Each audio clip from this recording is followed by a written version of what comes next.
এখন বাজে ঘড়ির কাঁটার ঠিক 4:05, আর আমরা এখন একটা অনির্দিষ্ট গন্তব্যের দিকে এগিয়ে চলছি।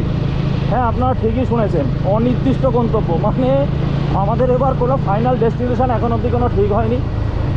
আর আপনারা বললে বিশ্বাস করবেন কি না আমার মনে হয় বিশ্বাস করবেন, কারণ যে কোনো প্রোগ্রামই বা যে কোনো ট্যুর করতে গেলে তার কয়েকদিন আগে থেকে তার একটা প্রিপারেশান চলে। কিন্তু আমরা এই যে ট্যুরটা অর্গানাইজ করছি, এখন বেরিয়েছি, এটা কালকে, মানে কি বলবো, কাল সন্ধ্যেবেলা পাটনাকে ফোন করলাম যে ঘরে বসে আছি, ভালো লাগছে না, চল বেরোবি। কোথায় বেরোবি, কোথায় যাবো, বৃত্তান্ত কিচ্ছু ঠিক হয়নি। তো ও আমাকে জিজ্ঞাসা করলো, আমার পার্টনার মানে আমার রঞ্জিত যে আমার সঙ্গে এখন আছে, তো কোথায় যাবে। আমি বললাম চল আগে শিলিগুড়ি অবধি যাই, তারপরে গিয়ে ঠিক করব কোথায় যাব। তা সেই মতো এখন গাড়ি থেকে বেরিয়ে পড়েছি। 2-3 ঘন্টার মধ্যে লাগেজ গুছিয়ে নিয়ে গাড়ি রেডি করে 2-3 ঘন্টার মধ্যে একটু রেস্ট নিয়ে বেরিয়ে পড়েছি। আর দেখতেই পাচ্ছেন এখন আমরা ইস্টার্ন বাইপাস দিয়ে যাচ্ছি। তা কি সুন্দর দেখুন, এখন রাস্তা ফাঁকা, ধুধু করছে, কিন্তু মনে হয় সারাটা দিন যদি এরকম রাস্তাটা থাকতো তাহলে কত ভালো লাগতো।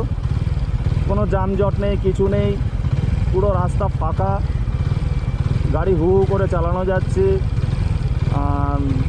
গাড়ি ঘোড়া বেরোলে, লোকজন বেরিয়ে গেলে পলিউশনটাও বেশি হয়, ধুলো বালি সবই তো বেশি হয়। সেই রেসপেক্টে এখন পলিউশনও কম। ভোরবেলা এই গাড়ি চালিয়ে এখন সব ঘুমাচ্ছে, চারিদিকে সব ঘুমাচ্ছে, আর আমরা দুজনে গাড়ি নিয়ে বেরিয়ে পড়ি। আচ্ছা বন্ধুরা, আমরা এরপরে আবার যেখানে দাঁড়াবো সেখানে আবার আপনাদের সঙ্গে যোগাযোগ করব। তাহলে এখন রাখি। হ্যাঁ,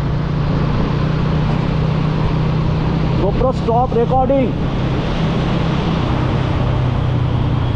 GoPro stop recording.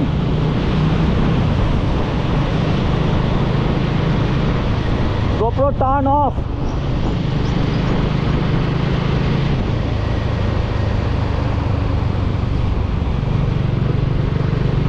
GoPro stop recording. GoPro turn off.